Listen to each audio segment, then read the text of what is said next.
ভারতের মাটিতে টি-20 বিশ্বকাপ খেলা না খেলা নিয়ে চূড়ান্ত সিদ্ধান্ত আগামী 21শে জানুয়ারির মধ্যে নেওয়া হবে। গেল শনিবার ঢাকায় বিসিবির সঙ্গে বৈঠক শেষে এই ডেডলাইন জানিয়ে দিয়েছে আইসিসি।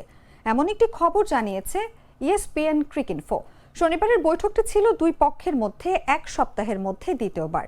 সেখানে বিসিবি স্পষ্ট জানিয়ে দিয়েছে নিরাপত্তার উদ্বেগের বিষয়টি মাথায় রেখে ভারতে না খেলার বিষয়টি। একই সঙ্গে ভারতের পরিবর্তে শ্রীলঙ্কায় খেলতে আগ্রহের কথাও জানিয়েছে বোর্ড আইসিসিকে। বিসিবির মতো আইসিসির অনড় তাদের অবস্থানে।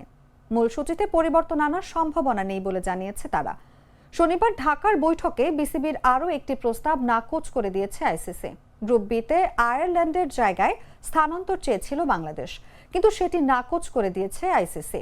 আইসিসি বিসিবি আলোচনার সঙ্গে সংশ্লিষ্ট সূত্রগুলো জানিয়েছে আইসিসি এখন বিসিবির চূড়ান্ত সিদ্ধান্তের অপেক্ষায় রয়েছে।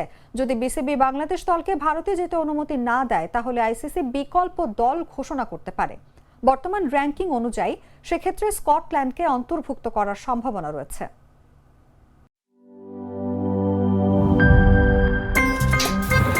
আমার একটা স্মার্ট সিদ্ধান্তে 25% গ্যাসের খরচ কমেছে। ভাবছেন কিভাবে?